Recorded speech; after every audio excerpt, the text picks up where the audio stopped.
Hello student, आज solution का अगला topic osmosis and osmotic pressure start करने जा रहे हैं। देखिए जरा से, सबसे पहले हम लोग देखते हैं ऑस्मोसिस क्या होता है। What is osmosis? ऑस्मोसिस आपने बायो में भी देखा होगा 10th क्लास में, नहीं फिर भी हम बताते हैं ऑस्मोसिस। देखिए जैसे सपोज करिए कि ये आपके सॉल्यूशंस हैं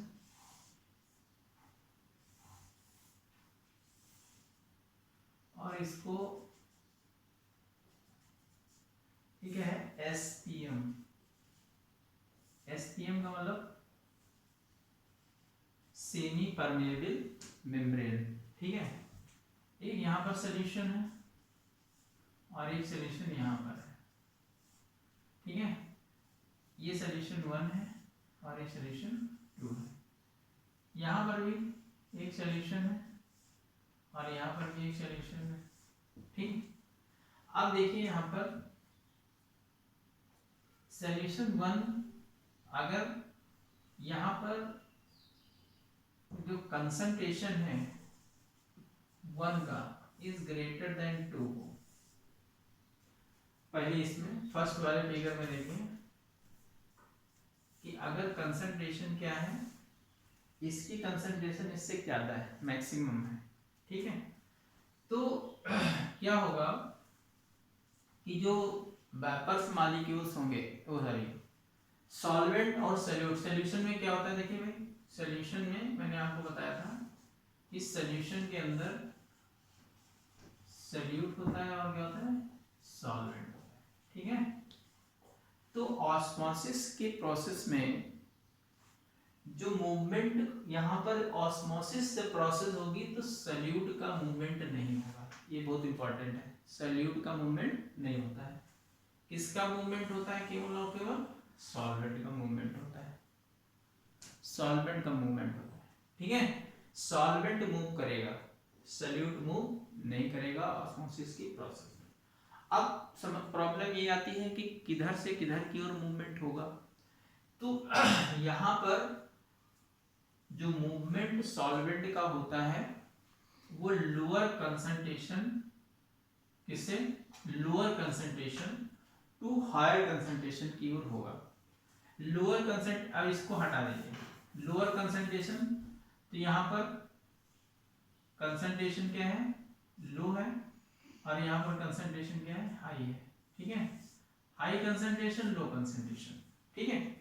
तो जो मूवमेंट होगा वो लोअर कंसंट्रेशन टू किधर की ओर होगा, higher concentration, lower concentration to higher concentration. किसका मूवमेंट, सॉल्वेंट का, किसका, सॉल्वेंट। यानी movement of solvent particle from lower concentration to higher concentration is called osmosis. बहुत इंपॉर्टेंट है, movement of only and only solvent particles या solvent, movement of only and only solvent from lower concentration to higher concentration is called osmosis। बात clear हो गई, ठीक। अब यहाँ पर देखिए सेकंड सॉल्यूशन में ये भी लोअर है और यहाँ पर भी हायर कंसंट्रेशन है, ठीक है। अब यहाँ पर मैंने सपोज के लिए इसका कंसंट्रेशन क्या था, C1 था, इसका कंसंट्रेशन क्या था, C2, ठीक। अब यहाँ पर अगर हम लोग कहें कि यहाँ पर भी कंसंट्रेशन इसका C1 है, इसका C2 है ना, लेकिन यहाँ पर अगर हम ऑस्मोटिक प्रेशर कहें तो यहाँ पर P0 है और यहाँ पर क्या है, P डैश, P0 और P डैश, या P1 और P2 मान लीजिए। यहाँ पर क्या था, P1 एंड P2, और यहाँ पर P1 और P2 यहाँ पर है, चलिए इसको हटाइए। यहाँ पर सपोज करिए कि P1 और P2 यहाँ पर ऑस्मोटिक प्रेशर था, ठीक। ऑस्मोटिक प्रेशर से बेस पर भी हम समझाते हैं। तो यहाँ पर कंसंट्रेशन क्या है, लो है, यहाँ पर भी क्या है, हाई है, यानी सॉल्वेंट का पार्टिकल्स किधर की ओर मूव करेंगे, इधर की ओर भी तो मूव करेंगे, ठीक है। अब सॉल्वेंट पार्टिकल का इधर की ओर मूवमेंट होना, तो यहाँ पर जो प्रेशर होगा, कौन सा, ऑस्मोटिक प्रेशर जो होगा वो इस सॉल्यूशन का लोअर वाले सॉल्यूशन का ज्यादा होता है। इसी वजह तो मूवमेंट होता है सॉल्वेंट का मूवमेंट क्या होता है, higher concentration lower concentration movement होता है, lower concentration to higher concentration movement होता है। किस लिए, क्योंकि वहां पर ऑस्मोटिक प्रेशर लोअर कंसंट्रेशन वाले का ज्यादा होता है। क्यों, क्योंकि यहाँ पर वेपर प्रेशर ज्यादा होगा। ये बहुत इंपॉर्टेंट चीज है, इसको भी आप ध्यान दीजिएगा। बात समझ में आ गई। द मूवमेंट ऑफ इसमें आप डिफिनेशन लिखना चाहें तो लिख लीजिए थोड़ी सी। when two solutions are separated by semi permeable membrane SPM, semi permeable membrane,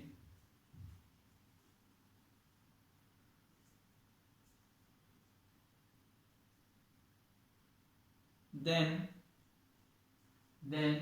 movement of only solvent particle from lower concentration to higher concentration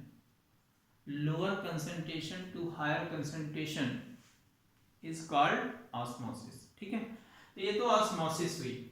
ठीक, osmosis हो गई।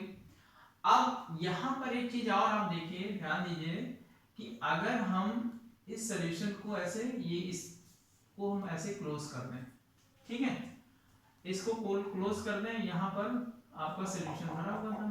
ठीक, ये ऐसा सॉल्यूशन यहाँ पर भरा हुआ है।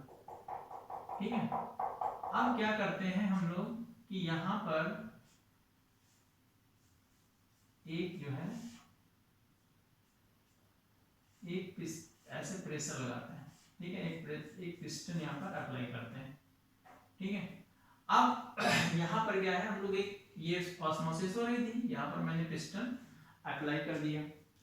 तो हम अप्लाई करते गए मैंने देखा कि अगर हम लोग यहाँ पर पिस्टन लाते हैं, इस जगह पर पिस्टन लाते हैं, तो यहाँ पर ये जो ऑस्मोसिस होती है ये क्या हो जाती है, स्टॉप हो जाती है, रुक जाती है। ठीक है, क्या हो जाती है, रुक जाती है।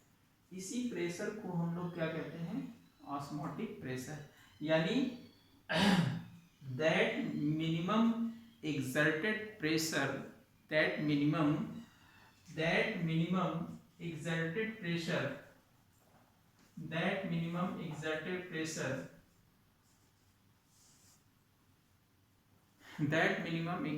pressure which stop the osmosis are called osmotic pressure. क्या बोलते हैं, ऑस्मोटिक प्रेशर। ऐसा मिनिमम प्रेशर जो ऑस्मोसिस को क्या कर दे, रोक दे, उसी को हम लोग क्या कहते हैं, ऑस्मोटिक प्रेशर कहते हैं। ये बहुत इंपॉर्टेंट है। ठीक है, that exerted pressure which stop the osmosis are called osmotic pressure. जल्दी इसको बना लीजिए, फिर आगे बताते हैं। ठीक है, एक चीज और कि देखिए, जो वेपर प्रेशर होता है वो लोअर कंसंट्रेशन का मैक्सिमम होता है हमेशा। Vapour pressure, sorry, osmotic pressure, vapour pressure नहीं, ऑस्मोटिक प्रेशर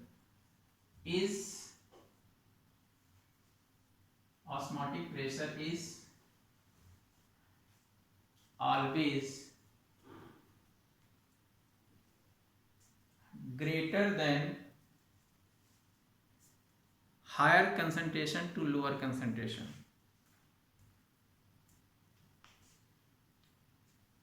क्यों, क्योंकि देखिए यहाँ पर जो कंसंट्रेशन होता है inversely proportional to vapour pressure होता है। कंसंट्रेशन इज ग्रेटर देन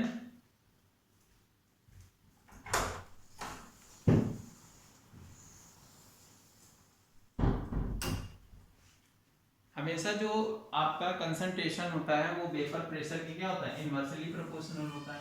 यानी कंसंट्रेशन क्या होगी, अगर मिनिमम होगी, कंसंट्रेशन क्या होगी, मिनिमम, तो वेपर प्रेशर कैसा होगा, मैक्सिमम होगा। बोलो भाई, यानी वेपर प्रेशर किस पर डिपेंड करता है, कंसंट्रेशन पर। Concentration minimum, vapour pressure maximum. यानी वही तो मैंने कह रहा हूं कि lower concentration have higher vapour pressure, lower concentration have higher vapour pressure, और अगर हायर वेपर प्रेशर है तो उसका ऑस्मोटिक प्रेशर भी तो ज्यादा होगा। वही चीज मैं बता रहा हूँ कि भाई जब इसका जितना ज्यादा ये प्रेशर इस पर एग्जर्ट करेगा उतना प्रेशर तो यहाँ स्टॉप करने के लिए नीड होगी। तो वेपर जितना लोअर वो कंसंट्रेशन होगा उतना उसका वेपर प्रेशर क्या होगा, मैक्सिमम होगा। और अगर वेपर प्रेशर मैक्सिमम है तो उसका ऑस्मोटिक प्रेशर भी कैसा होगा, मैक्सिमम होगा। यही चीज मैं बताना चाह रहा हूँ, यानी कि lower concentration have higher vapour pressure, so then higher concentration, so osmotic pressure of lower concentration solution is maximum। ठीक है, बात क्लियर हो गई। अब इसके बाद एक आता है रिवर्स ऑस्मोसिस। रिवर्स ऑस्मोसिस, देखिए रिवर्स ऑस्मोसिस क्या होगा। रिवर्स ऑस्मोसिस आपको फिगर से एकदम क्लियर है, हो जाएगा। देखिए फिर से एक बार, ये बहुत अच्छा कॉन्सेप्ट है, इसको आप समझिए। यहाँ पर मैंने बोला था कि ये आपका एक कोई पिस्टन यहाँ पर हम लोग अप्लाई करते हैं, ठीक है। ये पिस्टन यहाँ पर अप्लाई करते हैं P1, ठीक। अब और यहाँ पर जो इसके द्वारा अप्लाई किया जाता है वेपर पे, ये दोनों जब क्या हो जाएंगे, P1 is equal to P, तो यहाँ पर ये क्या हो जाएगा, ये यहाँ पर ऑस्मोटिक प्रेशर हो जाएगा, ठीक है। यही क्या हो जाएगा, P क्या हो जाएगा, ऑस्मोटिक प्रेशर हो जाता है। ऑस्मोटिक प्रेशर के इक्वल हो जाएगा जो एक्सर्टेड प्रेशर है। एक्सर्टेड प्रेशर अगर जो that exerted pressure which stop the osmosis, that exerted pressure which stop the osmosis are called osmotic pressure। तो ये सपोज में अगर ऑस्मोटिक प्रेशर पाई है तो ये किसके इक्वल होगा, P के इक्वल हो जाएगा। बात क्लियर थी। अब हम बात करते हैं कि रिवर्स ऑस्मोसिस कब होगी, रिवर्स ऑस्मोसिस की कंडीशन कब होगी। अगर हम लोग इस प्रेशर को और इंक्रीज कर दें, यानी प्लस ये और उसमें थोड़ा सा इंक्रीमेंट कर दें, तो यहां पर क्या हो जाएगा कि सल्यूट पार्टिकल्स इधर से किधर की ओर माइग्रेट करने लगेंगे, अपोजिट डायरेक्शन की ओर माइग्रेट करने लगेंगे। इस प्रोसेस को हम लोग क्या बोलते हैं, रिवर्स ऑस्मोसिस कहते हैं। इस प्रोसेस को हम लोग क्या कहते हैं, रिवर्स ऑस्मोसिस कहते हैं। इस पर जरा नोट करना चाहिए। रिवर्स ऑस्मोसिस में तो लिख लीजिएगा, if osmotic pressure is, if osmotic pressure is further increases, if osmotic pressure is further increases in then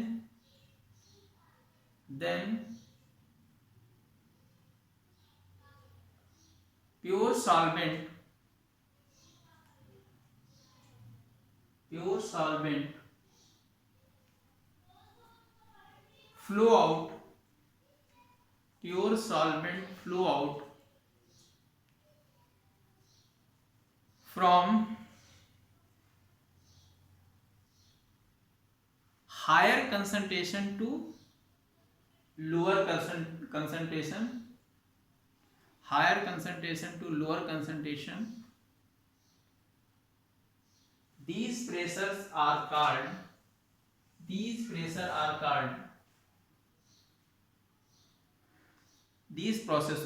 process are called reverse osmosis. यानी सीधी सी बात है कि हमेशा ये जो ऑस्मोटिक प्रेशर होगा वो अप्लाइड प्रेशर के इक्वल होगा, लेकिन जो आपका प्रेशर एक्सर्टेड प्रेशर होगा, है ना, एक्सर्टेड जो रिवर्स ऑस्मोसिस के लिए प्रेशर होगा वो हमेशा रिवर्स ऑस्मोसिस कराने के लिए हमको प्रेशर ज्यादा, यानी वो हमेशा ऑस्मोटिक प्रेशर से मैक्सिमम होगा पर्टिकुलर सॉल्वेंट सॉल्यूशन के लिए। उसी को हम लोग क्या बोलते हैं, रिवर्स ऑस्मोसिस। क्लियर हो गया नहीं, रिवर्स ऑस्मोसिस क्या है, ऑस्मोसिस क्या है, ऑस्मोटिक प्रेशर क्या है, ये सारी चीजें आपकी क्लियर हो गई। अब हम लोग नेक्स्ट टॉपिक पर इसमें आते हैं कि हम लोग डिटरमाइंड कैसे करें, डिटर्मिनेशन ऑफ मैथमेटिकल डिटर्मिनेशन कह सकते हैं, mathematical determination of osmotic pressure. देखिए mathematical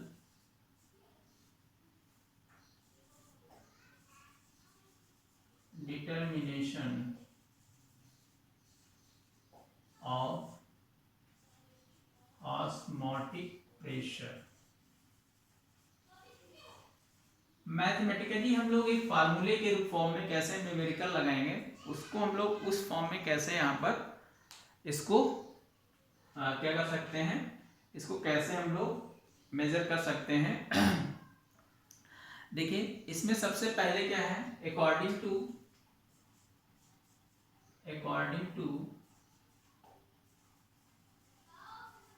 Boyle's want of, according to लिखिए according to Boyle's want of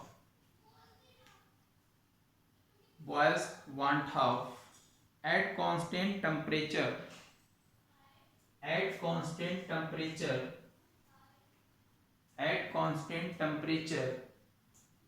osmotic pressure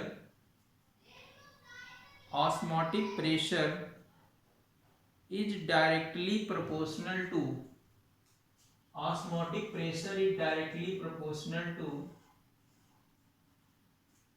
its concentration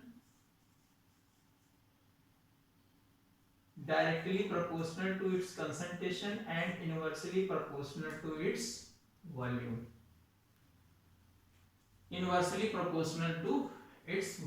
पाई क्या है, ऑस्मोटिक प्रेशर। ठीक है, ये किसने बोला, आपके बॉयल्स वांट ऑफ, इक्वेशन 1 ले लेते हैं। अब इसी तरह से according to Charles want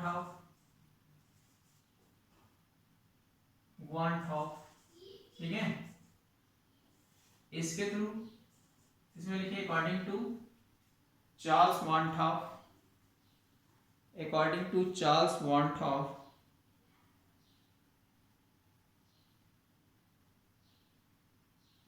osmotic pressure is directly proportional to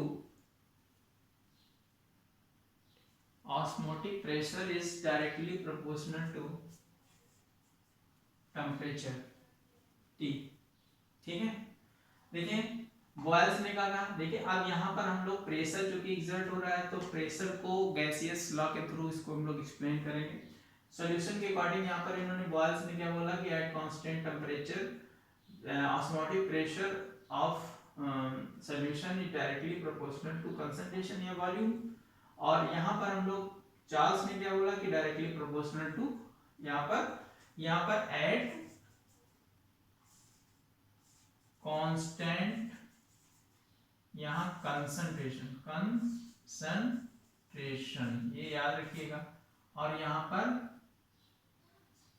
at temperature, constant यहाँ टेम्परेचर रहेगा, यहाँ पर कंसंट्रेशन रहेगा। तो ये अब यहाँ पर देखिए फ्रॉम इक्वेशन 1 and 2 फर्स्ट और सेकंड से देखते हैं।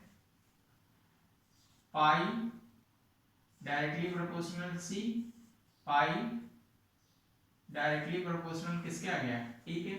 ठीक है, यानी जो पाई होगा डायरेक्टली प्रोपोर्शनल सी इंटू टी, डायरेक्टली प्रोपोर्शनल किसके आ जाएगा, सी इंटू टी के आ जाएगा। बोलो भाई आ गया कि नहीं आ गया, इसको जरा से ध्यान दीजिएगा, सी इंटू टी। ठीक, अब यहाँ पर हम लोग क्या करेंगे कि ये हटाएंगे तो एक कांस्टेंट लाएंगे, सब ये सॉल्यूशन कांस्टेंट है इंटू सी इंटू टी। ठीक है, अब pi is equal to S, अब हम इसको लिख सकते हैं सी एस टी, या फिर हम लोग इसको क्या लिख सकते हैं N upon V S T, N upon V S T. ठीक है, N upon V S T. ठीक है, देखें दिख रहा नहीं दिख रहा, ठीक। अब यहां से देखिए, यहां पर इसको मोल्स है, तो इसको अगर और हम चाहें तो क्या कर सकते हैं, यहाँ पर देखिए n क्या है, यहाँ n क्या है, number of moles, number of mole of solute, T क्या है, एब्सोल्यूट टेम्परेचर, S क्या है,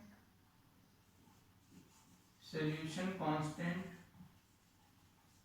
इसकी वैल्यू 0.0821 होती है, 0.0821 होती है। यूनिट क्या होगी, एटीएम लीटर पर मोल, एटीएम लीटर पर मोल केल्विन। ठीक है, याद रखिएगा, ये बहुत इंपॉर्टेंट है। ठीक, अगर हम लोग यहाँ पर n की जगह पर क्या लिख सकते हैं, वेट अपॉन मॉलिक्यूलर वेट या मास अपॉन मोलर मास लिख सकते हैं, मोल्स कॉन्सेप्ट के अकॉर्डिंग, into v into s into t। ठीक है, इसको इधर ले आए तो pi v is equal to w upon m into s into t। ठीक है, ये आपका एक इक्वेशन आ गई, जिसको हम लोग क्या, जिसके थ्रू क्या मेजर कर सकते हैं, किसी भी चीज का ऑस्मोटिक प्रेशर, किसी सॉल्यूशन का ऑस्मोटिक प्रेशर मेजर कर सकते हैं। नोट कर लीजिए इसको फटाक से।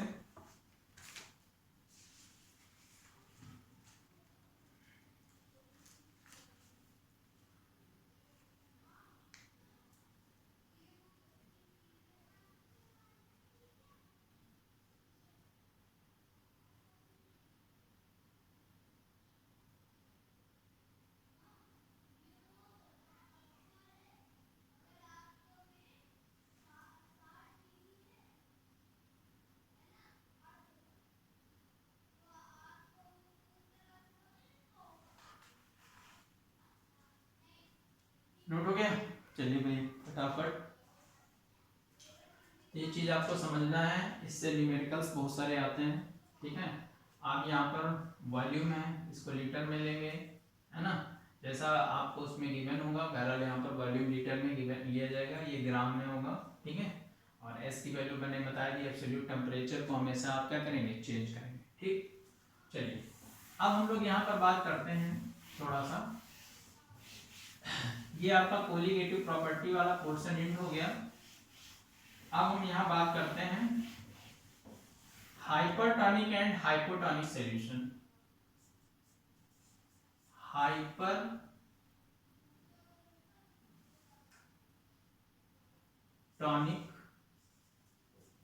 And hypotonic solution. Hypertonic solution और हाइपोटोनिक सॉल्यूशन क्या होता है। ठीक है, अब आप देखिए, जैसे सपोज करिए यहाँ पर ये एक सॉल्यूशन ये है और एक सॉल्यूशन ये है। ठीक है, ये आपका हाइपरटोनिक और हाइपोटोनिक सॉल्यूशंस हैं। ठीक है, तो हाइपरटोनिक और हाइपोटोनिक में याद रखिएगा, टॉनिक का मतलब यहाँ पर ऑस्मोटिक प्रेशर है, जिसका ऑस्मोटिक प्रेशर ज्यादा होगा वो कैसा होगा, है। ठीक है, तो यहाँ पर ऑस्मोटिक प्रेशर इसका ये है P1 और इसका कितना है P2, या पाई1 है इसका और इसका कितना है पाई2 है ऑस्मोटिक प्रेशर। तो अगर ये ज्यादा है तो ये वाला क्या होगा, हाइपर, और कम है तो क्या हो जाएगा, हाइपो। ठीक, तो अगर, तो इसमें हम लोग अगर डिफिनीशन लिखना चाहें तो कैसे लिखेंगे, लिखिए जरा से, a solution having higher osmotic pressure, a solution, देखिए, a solution having higher osmotic pressure, a solution having higher osmotic pressure is called hypertonic solution, hypertonic solution, and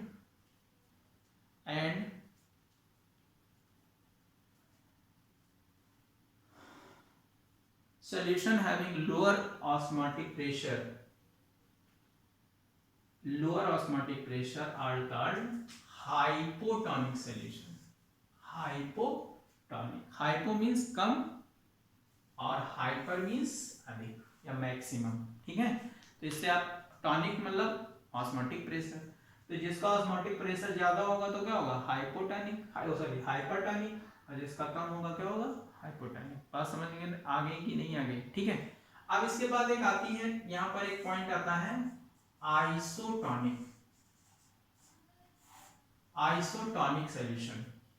कैसा आता है, आइसोटोनिक सॉल्यूशन, और एक होता है आइसोमोटिक सॉल्यूशन, आइसोमोटिक सॉल्यूशन। इन दोनों solution में आप ध्यान दीजिएगा। आइसोटोनिक सॉल्यूशन का मतलब होता है सेम ऑस्मोटिक pressure.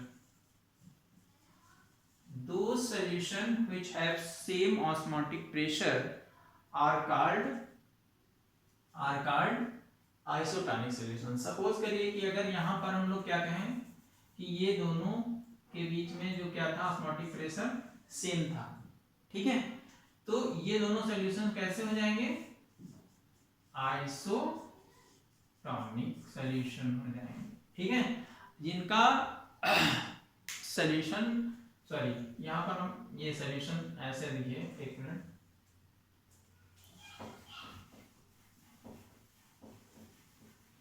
जैसे सपोज करिए कि एक सॉल्यूशन ये है और एक सॉल्यूशन यहाँ पर है, एक सॉल्यूशन ये है और एक सॉल्यूशन ये है। इसका ऑस्मोटिक प्रेशर कितना है, पाई 1, और इसका ऑस्मोटिक प्रेशर कितना है, पाई 2, और ये दोनों क्या है, पाई 1 इज इक्वल टू पाई 2। ये सॉल्यूशन 1 है और ये सॉल्यूशन कैसा है, 2, ठीक है। तो यहाँ पर इसका अगर सॉल्यूशन प्रेशर सेम है तो ये दोनों कैसे होंगे, आइसोटोनिक, ठीक है।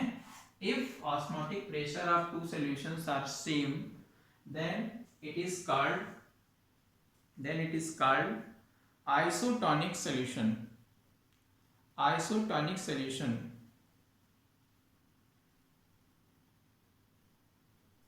ठीक है।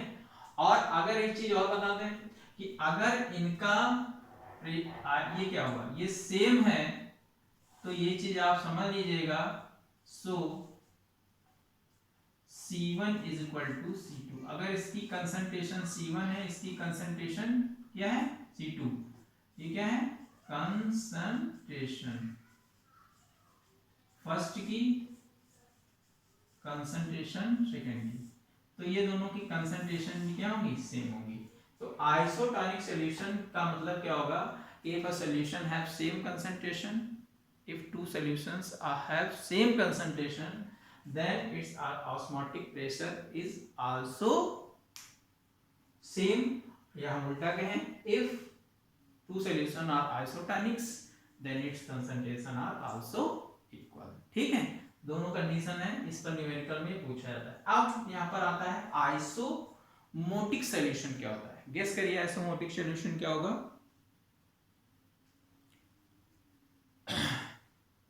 इसको हम लोग आइसोऑस्मोटिक भी बोलते हैं, आइसोऑस्मोटिक सॉल्यूशन भी कहते हैं, आइसोऑस्मोटिक सॉल्यूशन। देखिए यहां पर क्या है कि अगर दो आइसोटोनिक सॉल्यूशन है, यहां पर सॉल्यूशन 1 है, यहां पर सॉल्यूशन, ये फर्स्ट है, ये सेकंड है, ठीक है, फर्स्ट और सेकंड, इसका ऑस्मोटिक प्रेशर, ये ऑस्मोटिक प्रेशर इनके क्या है, सेम है, और उनको अगर हम लोग एसपीएम के थ्रू सेपरेट कर दें, क्या कर दें, सेपरेट कर दें, तो वहां पर सॉल्वेंट का मूवमेंट नहीं होगा, और ऐसे सॉल्यूशंस को हम लोग क्या बोलते हैं, आइसोऑस्मोटिक सॉल्यूशन या आइसोमोटिक सॉल्यूशन बोलते हैं। बहुत इंपॉर्टेंट है ये चीज, आपको डिफरेंस आना चाहिए।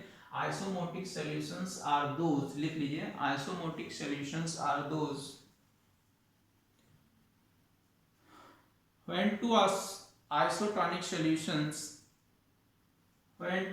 isotonic solutions are separated by two isotonic solutions are separated by semi-permeable membrane,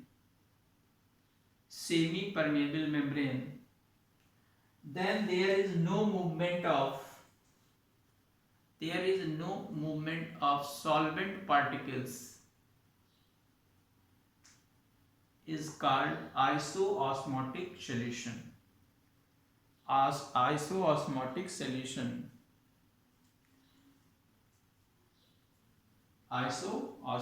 solution. And in this, osmosis do not occur. यहां पर ऑस्मोसिस नहीं होगी, नोट कर लीजिए, ऑस्मोसिस नहीं होगी। क्यों ऑस्मोसिस नहीं होगी? क्योंकि आइसोटोनिक सॉल्यूशंस हैं। तो यहां पर ये चीजें आपको क्लियर हो गई होंगी। अब हम सीधे से बात करते हैं इसमें, ये ऑस्मोसिस, ऑस्मोटिक प्रेशर और मैथमेटिकल रिप्रेजेंटेशन, ये एंड हो गया। अब इसमें हम लोग सीधे सीधे आते हैं abnormal behaviour of abnormal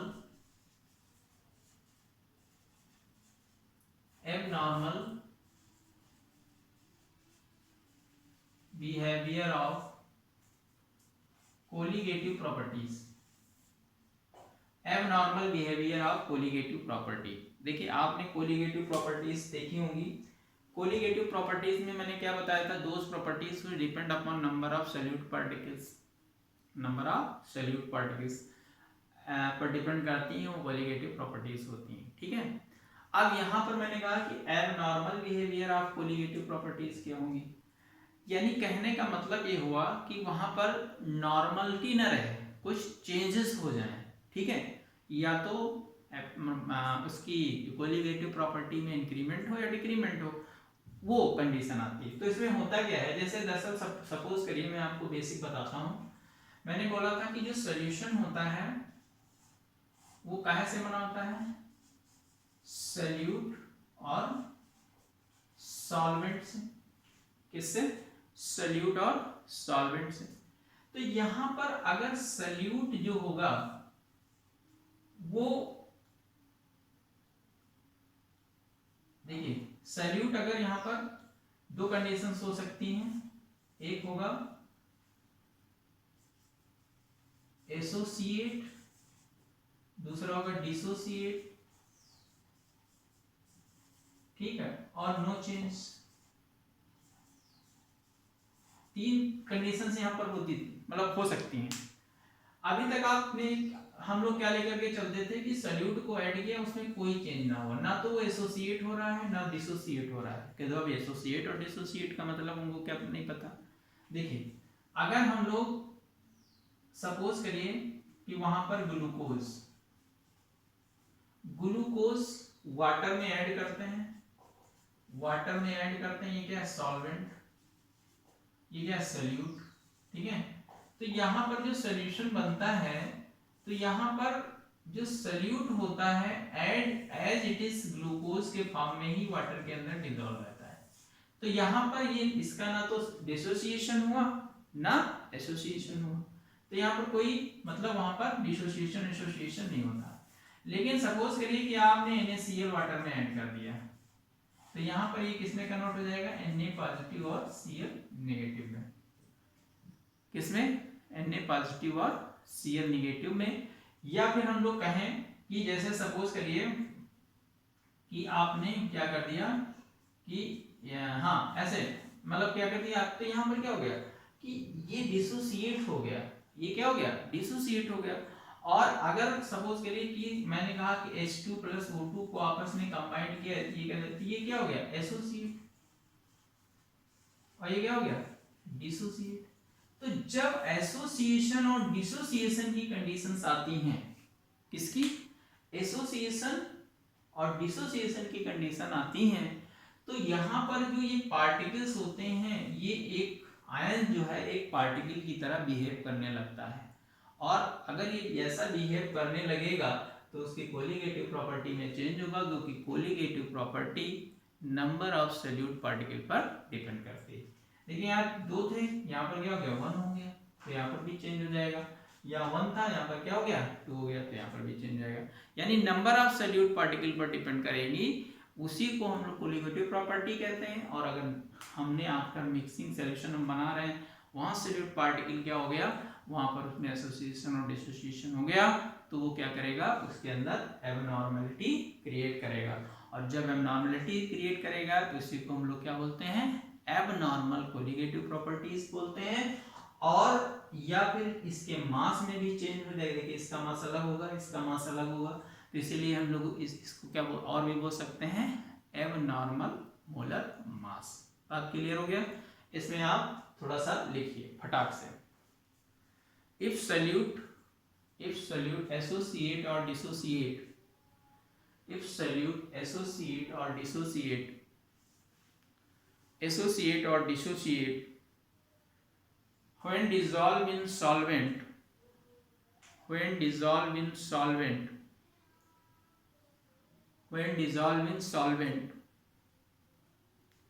the colligative property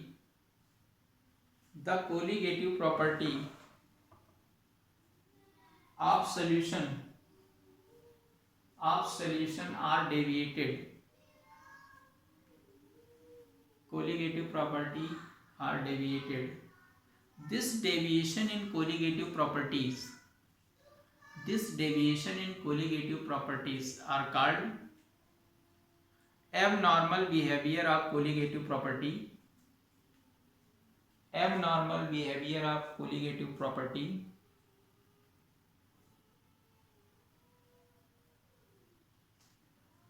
Due to this behavior,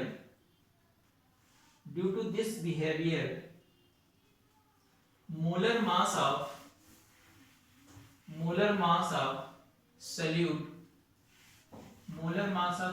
also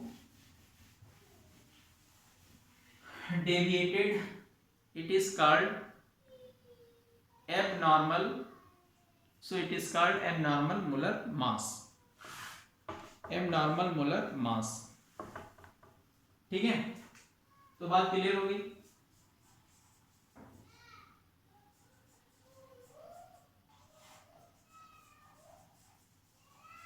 देखिए यहां पर abnormal behaviour of colligative property को मेजर करने के लिए वान हाफ ने एक फैक्टर का यूज किया, ठीक है। अब हमको ये पता करना है कि ये जो चेंजेस हो रहे हैं, मतलब सॉल्यूट एसोसिएट हो रहा है, डिसोसिएट हो रहा है, इसको हम लोग पता कैसे करेंगे। तो इसको पता करने के लिए वान हाफ साइंटिस्ट थे, उन्होंने कहा कि इसको पता किया जाता है, तो उन्होंने एक फैक्टर इजाद किया, मतलब एक फैक्टर फॉर्म किया जिसको वान हाफ फैक्टर कहते हैं। इसको स्मॉल आई से रिप्रेजेंट करते हैं, ठीक है। क्या कहते हैं, स्मॉल और इसमें देखिए इन्होंने क्या कहा कि जो आई की वैल्यू होती है तो वो क्या होती है, ऑब्जर्व कोलिगेटिव प्रॉपर्टी, या इसको हम लोग बोलते हैं experimental colligative property upon normal colligative property, या ऑब्जर्व या कैलकुलेटेड कोलिगेटिव प्रॉपर्टी। यानी कहने का मतलब ये हुआ कि वान हाफ ने इसको इसने क्या बताया कि जो यहाँ पर देखिए कोलिगेटिव प्रॉपर्टी को डेल्टा यानी ऑब्जर्व अपॉन कोलिगेटिव प्रॉपर्टी क्या होगी यहाँ पर नॉर्मल, ठीक है, नॉर्मल कहते हैं, या कैलकुलेटेड, यहाँ पर हम लोग ऑब्जर्व या कैलकुलेटेड कह सकते हैं, ठीक है, कोलिगेटिव प्रॉपर्टीज। और एक चीज इन्होंने कहा कि चूंकि जो कोलिगेटिव प्रॉपर्टी ऑब्जर्व होती है inversely proportional to molar mass of observe molar mass of solute, और अगर हम लोग कैलकुलेटेड की बात करेंगे तो 1/E क्या जाएगा, कैलकुलेटेड मोलर मास हो जाएगा। इसको अगर हम लोग पुट करेंगे तो यहाँ पर आई क्या आ जाएगा, m calculated upon m observe, ठीक है। यानी कहने का मतलब ये हुआ कि कैलकुलेटेड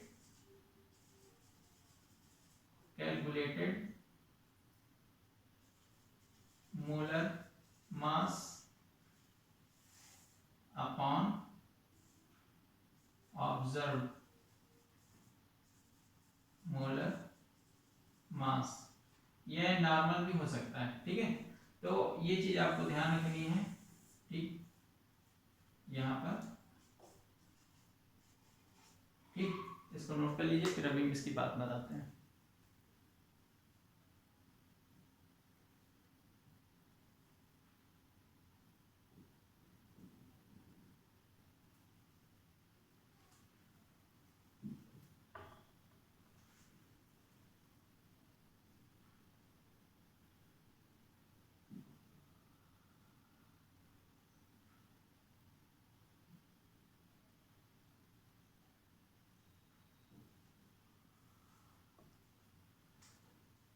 बात क्लियर हो गई।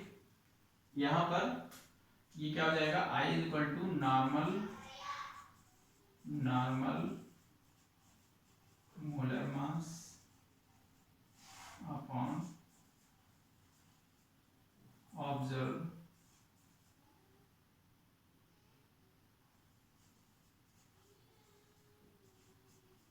मोलर मास, ठीक है। तो यहाँ पर क्या लिख सकते हैं, to determine the to determine या to calculate the deviation in colligative properties, to calculate the deviation in colligative properties, want half propose a factor called want half factor I. Want half factor I is the ratio between observed colligative property to the normal colligative property, to the normal same colligative property, यानी ये ratio किसका है, observe colligative property और normal colligative property का same property होनी चाहिए। जो चार प्रॉपर्टीज हैं, ऑस्मोटिक, प्रेशर की, यानी कि दूसरे ला के रख दो, ये चीज कहने का मतलब। तो ये किसका रेशियो होता है, ऑब्जर्व का और नॉर्मल का। देखिए ये चीज आपको हम बता दें कि जो ऑब्जर्व कोलिगेटिव प्रॉपर्टी होती है एक्सपेरिमेंटल होती है। जैसे आप कोई न्यूमेरिकल में आप उसकी वैल्यू फाइंड करें, वो क्या होगी, एक्सपेरिमेंटल। और नॉर्मल वैल्यू क्या होगी, नॉर्मल वैल्यू आपको गिवन होती है या कैलकुलेट करके पहले से पता होती है। तो ये चीज आपको ध्यान रखनी है। वांट ऑफ फैक्टर ये हुआ। तो वांट ऑफ फैक्टर के थ्रू हम लोग क्या कर सकते हैं, आई की वैल्यू अगर हम लोग फाइंड कर लें तो हम लोग वहां पर जो डेविएशन हुआ है उसका पता लगा सकते हैं। ठीक है, बात क्लियर है। हम इसको एडिट करते हैं। अब हम लोग बात करते हैं यहाँ पर, ये तो वांट ऑफ फैक्टर हो गया कि वांट ऑफ फैक्टर क्या होता है। इसके बाद हम लोग बात करते हैं यहाँ पे कि जो कैलकुलेट, अब हम लोग यहाँ पर कैलकुलेशन कैसे करेंगे। देखिए कैलकुलेशन ऑफ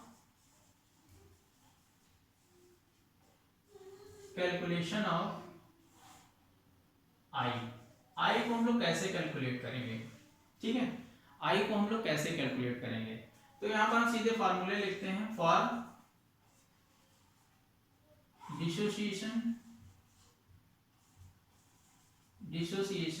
ठीक है, मैं एक इक्वेशन लिखता हूं, ax ये आपका सॉल्यूट है, डिसोसिएट होता है Na में।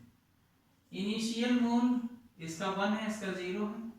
इक्विलिब्रियम मोल इसका 1 नेगेटिव अल्फा है, इसका n अल्फा है। ठीक है, तो यहाँ टोटल मोल्स कितने हो जाएंगे, आपने देखा 1 minus alpha plus n alpha. तो क्या हो जाएगा भाई, यहाँ पर 1 माइनस अल्फा इंटू अल्फा। बताइए कोई जो बहुत तेज बच्चा बताए कैलकुलेट करके।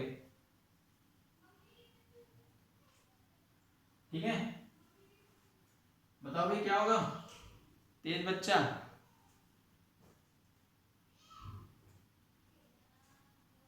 तो क्या जाएगा 1 प्लस, देखिए यहां पर हम लोग क्या कर लेंगे, अल्फा कॉमन ले लेंगे। क्या करें, देखो भाई अल्फा कॉमन ले लिया, चलो इधर ले आओ इसको। अच्छा, plus n alpha plus minus alpha. ठीक है, तो इसको हम लोग क्या करेंगे, देखिए 1 प्लस अल्फा कॉमन लेंगे तो n माइनस क्या जाएगा 1, ये आ जाएगा। ठीक, ये चीज आ जाएगी वैल्यू। ठीक है, तो alpha 1 minus n, n minus 1 आ जाएगी। अब इसके बाद हम लोग वैल्यू पुट करते हैं। देखिए यहाँ पर i इज इक्वल टू क्या हो जाएगा, ये वैल्यू, तो 1 प्लस एल्फा n माइनस 1 अपान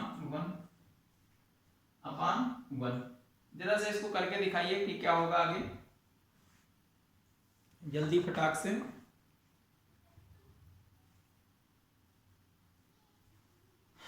देखिए सॉल्व करिए, ये क्या जाएगा, i, अब प्लस माइनस आ जाएगा, 1 इधर के लिए आइए 1, ठीक है, is equal to alpha n minus 1, यानी अल्फा इज इक्वल टू क्या हो जाएगा, i negative 1 upon n minus 1, ठीक है। ये क्या है,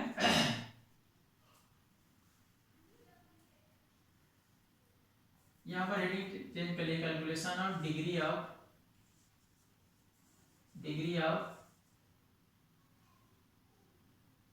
डिसोसिएशन, यानी डिग्री ऑफ डिसोसिएशन क्या होता है, अल्फा, ठीक है।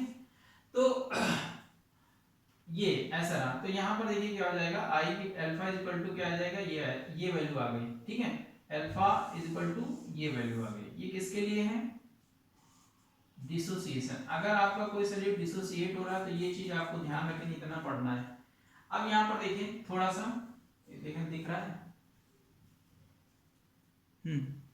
अब यहाँ पर हम लोग बात करते हैं जल्दी से इसी के आगे, इफ अल्फा इज इक्वल टू 1, यानी 100% अगर वो डिसोसिएट हो रहा है, तो यहाँ पर देखिए 1 की वैल्यू रखिए, तो n माइनस 1 इसको i माइनस 1, ये कैंसिल हो गया, तो यहाँ पर क्या जाएगा, i is equal to n। n क्या है, नंबर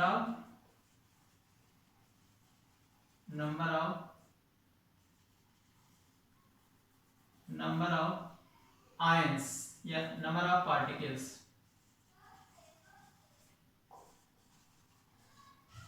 कितने पार्टिकल में डिसोसिएशन हुआ उसका नंबर है, ठीक है, ये आ जाएगा, यानी उसके इक्वल होगा। फॉर एग्जांपल देखिए यहाँ पर अगर हम लोग फॉर एग्जांपल में देखें कि NaCl के लिए I की वैल्यू क्या होगी, क्वांटा फैक्टर की, तो यहाँ पर देखिए NaCl कैसे डिसोसिएट हो रहा है, Na plus plus Cl negative, तो यहाँ पर कितने हो गए, 2 हो गए, ये n की वैल्यू कितनी हो गई, n इज इक्वल टू इसके लिए तो है, तो I की वैल्यू कितनी हो जाएगी, n इज इक्वल टू 2 हो जाएगी डिसोसिएशन। अगर मैं कहूँ ग्लूकोज, तो ये डिसोसिएट नहीं होता है, ग्लूकोज नहीं लेता है, तो इनकी वैल्यू 1 हो जाएगी। यहाँ पर जब आएगी तो इसकी वैल्यू भी क्या हो जाएगी, इसकी वैल्यू में कोई चेंज नहीं होगा, ठीक है। लेकिन हम जैसे K4FeCN6 लिखते हैं, K4FeCN6, तो ये डिसोसिएट होता है K4 प्लस FeCN का 4 नेगेटिव, यानी कितने 5, ठीक। यहाँ पर n इज इक्वल टू कितने 5 है, तो i इज इक्वल टू कितना आ जाएगा, 5 हो जाएगा, यानी 5 से मल्टीप्लिकेशन करना है। अगर CaCl2 हुआ तो ये Ca plus 2 plus 2Cl negative, तो यहाँ पर कितने होगा 3, n की वैल्यू कितनी है 3, तो i कितनी हो गई 3, लेकिन कब, जब ये कितना होगा 100%। जल्दी नोट करिए फटाक से, फटाफट नोट करिए इसको।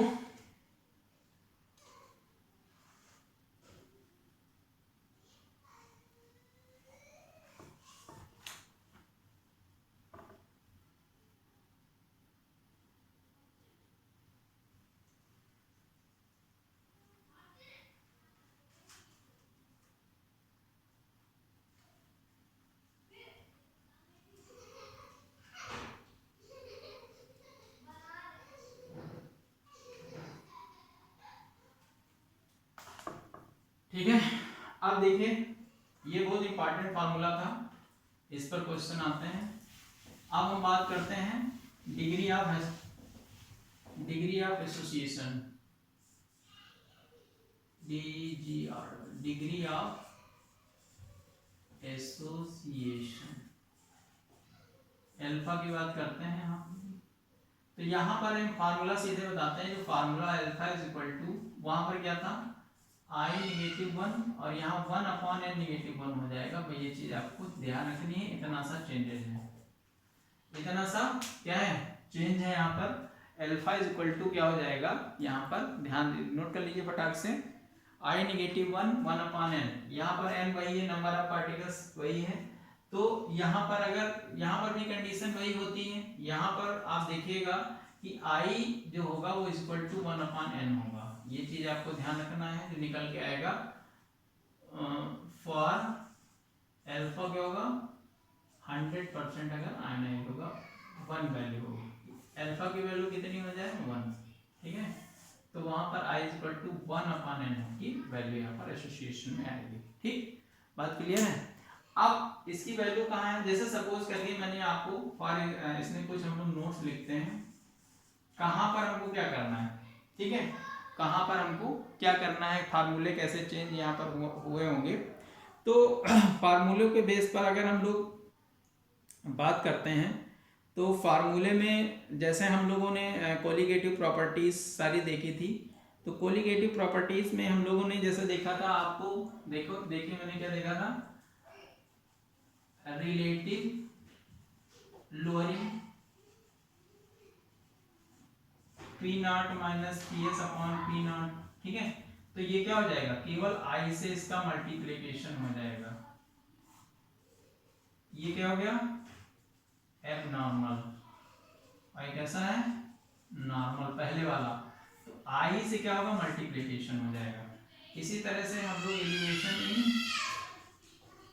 बॉइलिंग पॉइंट, ठीक है, elevation in boiling point delta TB is equal to I delta TB, ठीक है, I डेल्टा TB ये इक्वल होगा, इसी तरह से delta TF is equal to I into delta TF हो जाएगा, और इसी तरह से ऑस्मोटिक प्रेशर जो होगा pi is equal to I into pi हो जाएगा।